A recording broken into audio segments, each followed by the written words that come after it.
He chose to break apart rather than to lie. He chose એટલે તેને પસંદ કર્યું. To break apart એટલે નષ્ટ થવાનું. Rather than to lie. Then tell to lie. જૂઠું બોલવા કરતા તેને પોતાની જાતને નષ્ટ કરવાનું પસંદ કર્યું. Hurting human beings. Hurting human beings. Hurting human beings એટલે માનવીને ઈજા પહોંચાડવી.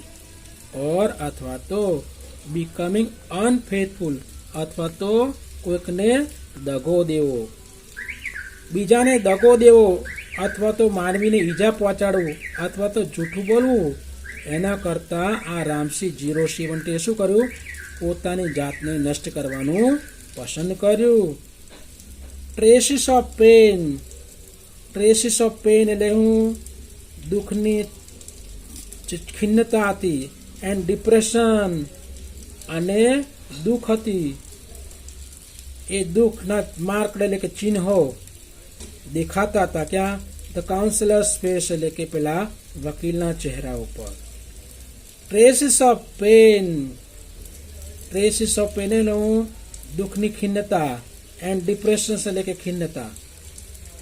જે ચહેરો હતો એ ચહેરા ઉપર દુઃખ અને ખિન્નતાની જે રેખાઓ હતી, માર્ક એટલે રેખાઓ, એ કાઉન્સિલર હતો, વકીલ ગોયલ હતો, એ ગોયલના ચહેરા ઉપર દેખાતી હતી. ધ જજ પોન્ડર ફોર એ વાઇલ. ધ જજ એટલે ન્યાયાધીશે. પોન્ડર ફોર એ વાઇલ. પોન્ડર ફોર એ વાઇલ એટલે થોડી વાર વિચાર કરીને એન્ડ પ્રોક્લેમ્ડ અને જાહેર કર્યું. ન્યાયાધીશે થોડી વાર વિચાર કર્યો અને જાહેર કર્યું. The court declares Prem Chopra guilty of theft. The court એટલે ન્યાયાલય ડિક્લેર્સ એટલે જાહેર કરે છે. પ્રેમ ચોપરા એટલે પ્રેમ ચોપરાને ગિલ્ટી એટલે દોષિત ઠેરવે છે. ઓફ થેફ્ટ એટલે કે ચોરી બદલ. ન્યાયાલય પ્રેમ ચોપરાને ચોરી માટે દોષી જાહેર કરે છે. ધ કાઉન્સિલ વકીલે પિકઅપ એટલે ઉપાડી. હિઝ ફાઇલ એટલે તેની ફાઇલ ઉપાડી. એન્ડ વિથ અ બો. વિથ અ બો એટલે નમીને left the courtroom. Left એટલે જતા રહ્યા. કોર્ટ રૂમ એટલે ન્યાયાલયને છોડીને. વકીલે પોતાની ફાઇલ ઉપાડી નમીને જે કોર્ટનો જે રૂમ હતો એ રૂમની બહાર નીકળી ગયા. બરાબર વિદ્યાર્થી મિત્રો, તો આ પાઠ આપણે આજે પૂરો કર્યો છે. અને ત્યાર પછી 2 પાઠ આપણે પૂરા કર્યા. એ 2 પાઠ પૂરા કર્યા અને એનું જે પહેલા નંબરનો જે પાઠ છે અને બીજા નંબરનું જે પાઠ છે એ પાઠનું જે સ્વાધ્યાય છે એ સ્વાધ્યાય કાર્ય હું તમને લખવા આપીશ. એ લખવાનું જે આપું એ પ્રમાણે તમારી જે નોટ હોય એ નોટની અંદર તમારે એનું હોમવર્ક તમારે લખવાનું. અત્યાર સુધી આપણા પહેલો પાઠ, બીજો પાઠ અને પહેલા નંબરનું જે પોએમ છે એ પોએમ મેં તમને અત્યારે આ વિડીયોની અંદર ચલાવી દીધા છે. તો તમારે એનું જે હોમવર્ક લખવાનું છે એ હોમવર્ક પણ તમને હું પૂરું પાડીશ, એ તમારે લખવાનું. વિદ્યાર્થીઓ, આપણે યુનિટ નંબર 2 ધ હ્યુમન રોબોટનો અધૂરો જે પાઠ હતો તે આપણે આગળ આજે જોઈશું. A clicking sound indicated the hampering of running taps and jamming of collision signal pip pip pip. The clicking sound એટલે કે ક્લિક ક્લિક અવાજ. ઇન્ડિકેટેડ એટલે નિર્દેશ કરતો હતો, સૂચવતો હતો. The hampering of running tape. The hampering of running tape એટલે ચાલતી ટેપ અટકવાનો નિર્દેશ કરતો હતો. And jamming of cousin signal. And jamming એટલે કે બંધ થઈ જવા. ઓફ કોઝન સિગ્નલ્સ એટલે ચેતવણીના સિગ્નલ બંધ થઈ જવા. પીપ પીપ અવાજ ચેતવણીના સિગ્નલ બંધ થઈ જવાનો પણ અવાજ નિર્દેશ કરતો હતો. કહેવાનો મતલબ એવો છે કે ક્લિક ક્લિક જે અવાજ આવતો હતો જે ચાલતી ટેપ અટકવાનો નિર્દેશ કરતો હતો અને જે પીપ પીપ પીપ જે અવાજ હતો એ ચેતવણીના સિગ્નલ પણ બંધ થઈ ગયા એ દર્શાવતો હતો. The crackling sound and the indigo light intensified.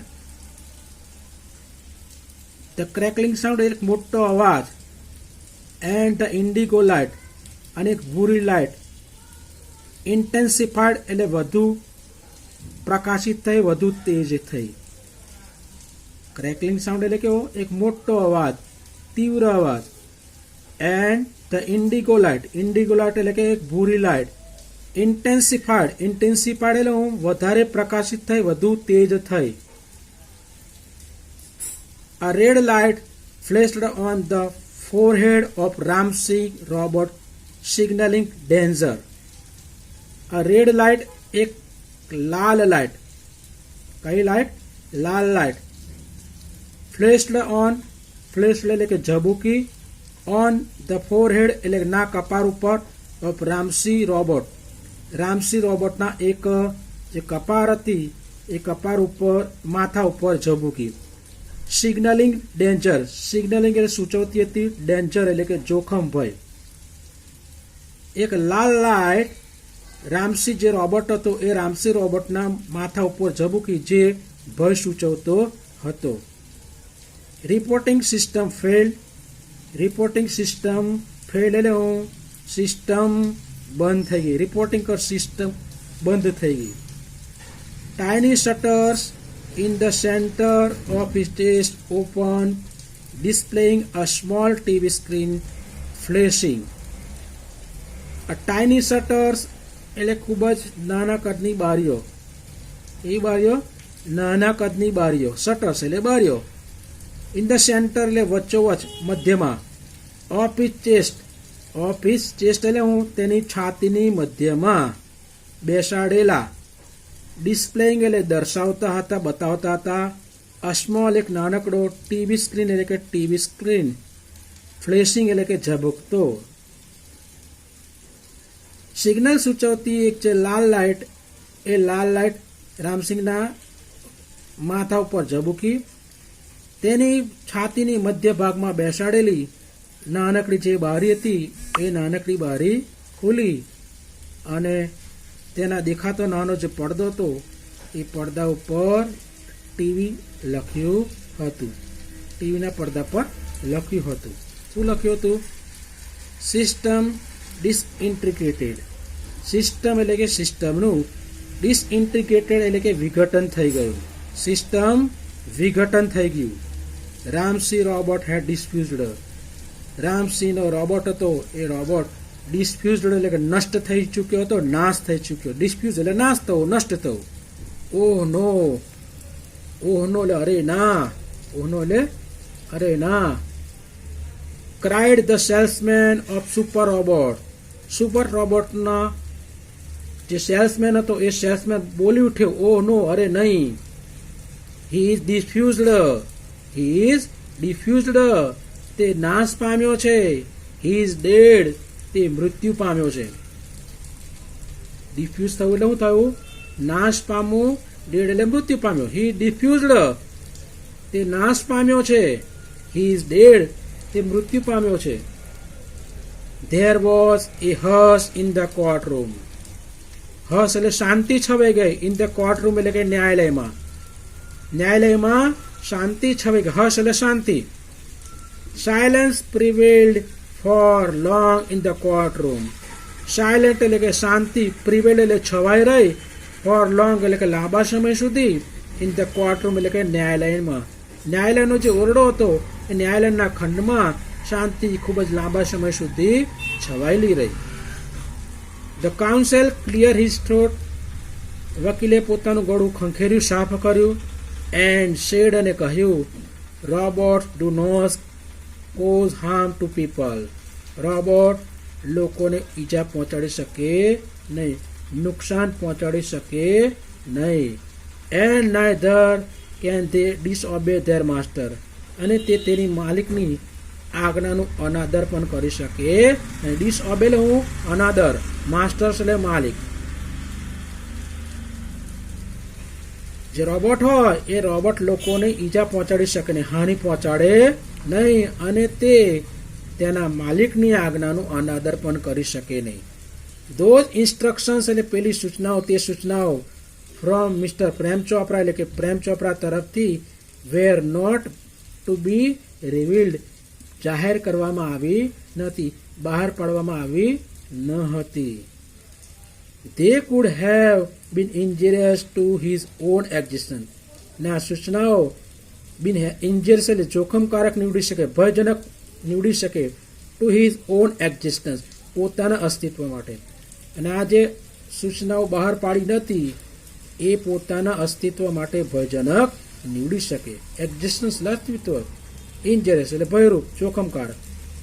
A threat to the robot's life, અને એ રોબોટનું જે જીવન છે એ જીવન માટે પણ કેવું એક જોખમરૂપ બની શકે. ઇફ હી રિવીલ્ડ ધેમ, જો તે તેને બહાર પાડી દેતો, જાહેર કરી દેતો, હી વુડ ડિસઓબે હિઝ માસ્ટર, તો તે તેની માલિકની આજ્ઞાનું અનાદર કરે. ઇફ હી ડીડ નોટ, જો તે બહાર ન પાડે તો હી વુડ હાર્મ અધર્સ, તો તે બીજાને ઈજા પહોંચાડે, તો તે બીજાને નુકસાન પહોંચાડે. ધીસ કોન્ફ્લિક્ટ બ્રોટ રામસીસ એન્ડ, અને આ જે સંઘર્ષ હતો એ સંઘર્ષે રામસિંહનો અંત લાવ્યો. આને કોન્ફ્લિક્ટ એટલે સંઘર્ષ. ધીસ કોન્ફ્લિક્ટ બ્રોટ રામસીસ એન્ડ, અને આ સંઘર્ષે રામસિંહનો અંત આવ્યો. He chose to break apart rather than to tell a lie.